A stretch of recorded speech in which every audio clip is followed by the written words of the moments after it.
Carbuzz is out with their list of the coolest future EVs arriving in 2025 and beyond. The question is, how much beyond, and is this just clickbait? And of course it is, not on my part, but theirs. It's still a fun little exercise, both in dreaming and critical thinking. We're going to get into it and look at all these cool things that are, definitely coming any minute now, or are they? I'm Brian. Welcome to Futuraza.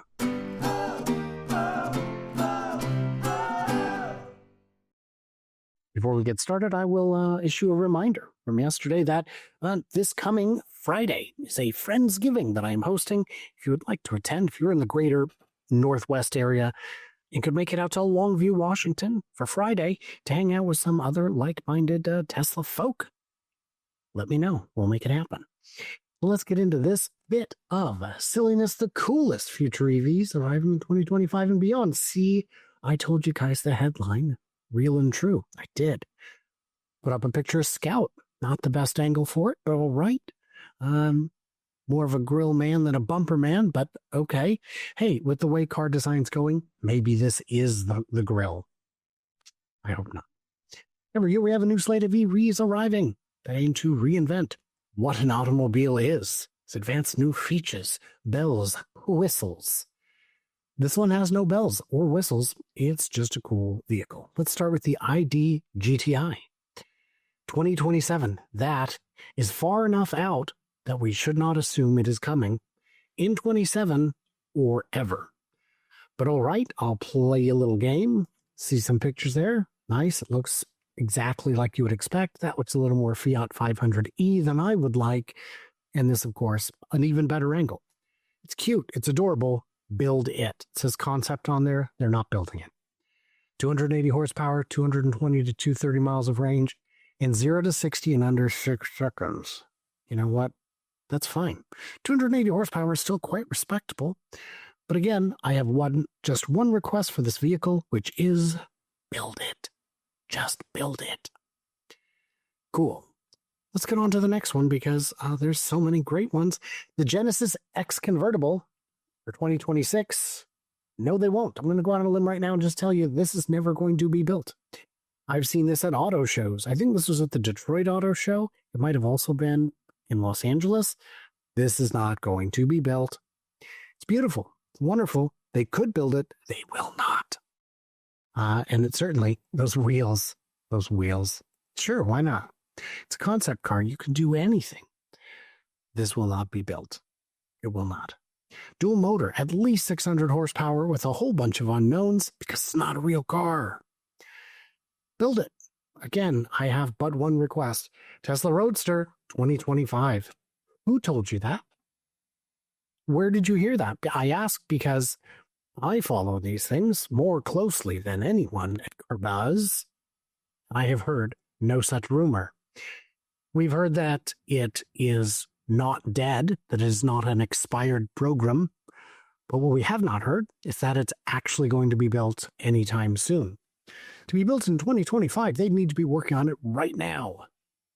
I mean, even if they started in March, they might not have it by the end of 2025. Use your critical thinking, Carbuzz. Use it. Use it. Tri-motor, 1,000 plus, 620 miles of range. I mean, 250 miles per hour? I mean, maybe. We don't know, man. You don't know. You're just making stuff up. Well, I mean, if you can't talk, you got to talk, if you're talking about the future. With that, you got to talk about the Roadster, first announced in 2017. By the way, it was originally colloquially known as Roadster 2020. And not because its vision was so clear, but because it's 4 years late and counting. I've made videos about why it's their lowest priority, but the short answer is it is low volume. It is expensive. It is because they've already got all the money that they're going to make from them because they have to give so many away and so many prepaid for them. Just put it on the back burner. Maybe they'll build it. Maybe they won't. They've got the Cybertruck as a marquee product, as a halo item.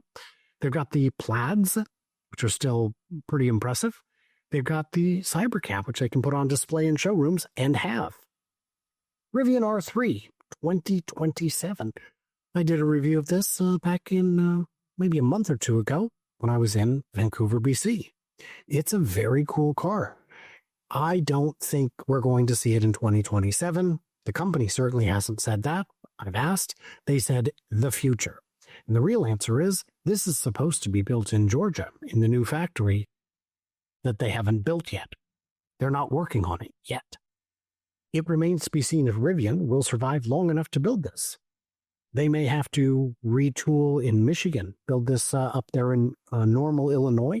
Michigan is one of the places where they've been, where they have a lot of offices, but Normal, right? It's Illinois.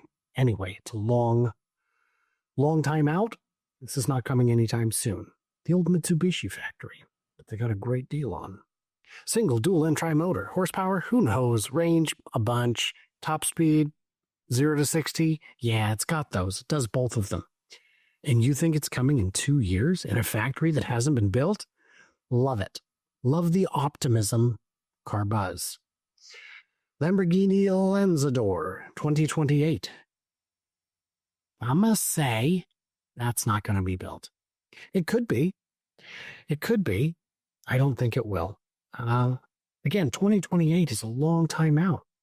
But in terms of model years, it's only 2 years out. They could start building a 2028 one. But if it's in December of 28, we're talking 4 years out, 4+ years out. This is anything that far out is not real. All of the specs could change. All of this could change because it's so far. We don't know what batteries they will use, and neither do they because it's too far out.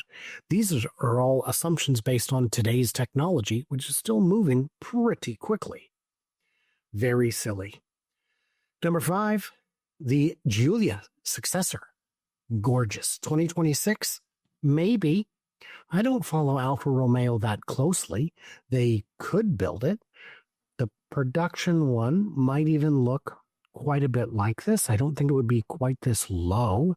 I don't know that this scoop would be that close to the ground unless it's something you can snap on and off with magnets because you're going to lose it constantly. Gorgeous. Alfa Romeo makes beautiful machines. Not necessarily ones I'd want. I love this air scoop that goes under the front nose. That's pretty cool. Again, I just don't believe it. And a lot of unknowns here. 345 to 986 horsepower. That's quite a band you have there, my friend. Quite a top and bottom boundary. Scout Traveler 2027. This I expect to actually see. Scout, owned by Volkswagen, they can build this in 2027, isn't as unreasonable. Volkswagen is going hard on EVs, especially in Europe. They are the brand, the legacy brand in Germany with the highest EV sales, ahead of Mercedes, BMW, Audi, Porsche, of course. They make a lot more cars. They make more models. And also those Porsches and Audis are still in the VW group. Scout is in the VW group. They get a lot of shared technology that way. It works out well. Yeah, and they've got some stats that are not quite as estimated. And these stats appear reasonable. So nothing crazy in here that we would have to question the physics behind it. Polestar. Number 3, Polestar 6. This car is going to be made 2026.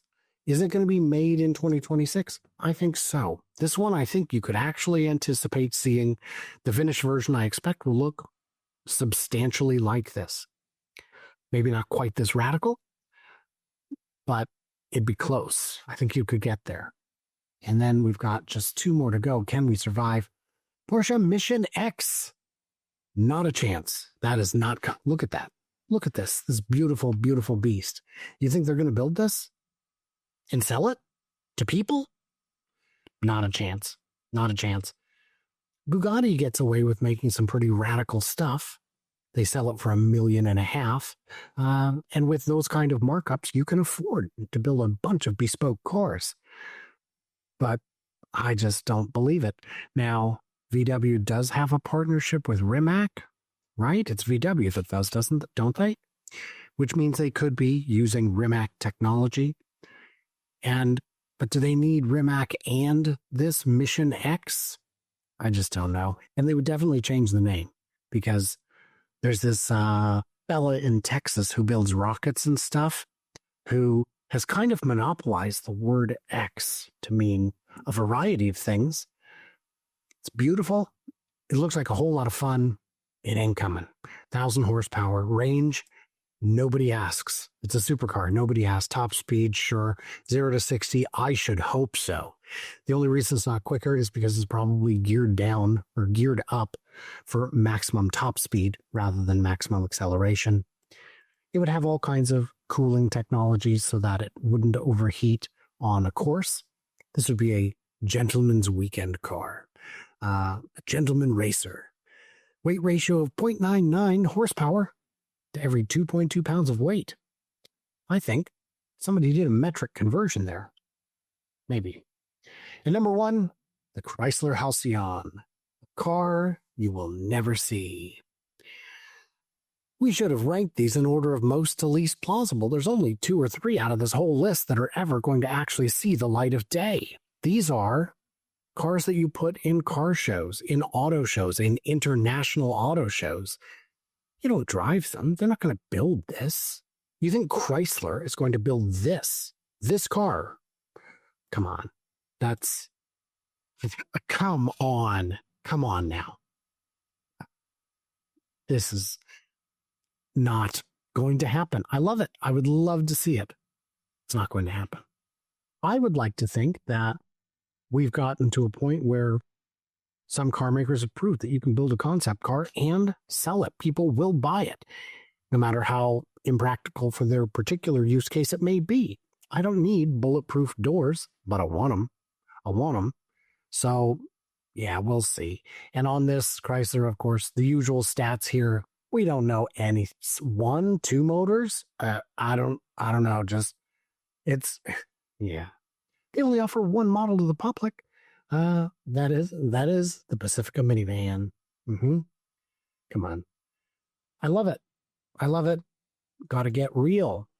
We're going to have a little more chat here, but I do want to say, if you've got comments, pretty please leave them below. Which concept cars have you seen that have not seen the light of day? I was talking with a gentleman on X yesterday, and he was saying, ooh, the Honda. There's that new Honda prototype. Yeah, I love that one. They should make that. Someone said, ooh, the Honda E. No, they made that. They sold it in Europe. I've seen them. But they don't sell them in the US. Because as much as people say I just want a small car that's less expensive, doesn't need a whole bunch of range. Really? Because those exist. Go buy them. Nobody buys them. They need to. Guys, if you're not subscribed, pretty please consider it. I'm trying to build this channel up. It is a whole heap of work. And if you need to unsubscribe, because I've got the new camera now and this is a little clearer than the gods would prefer, so be it. I understand.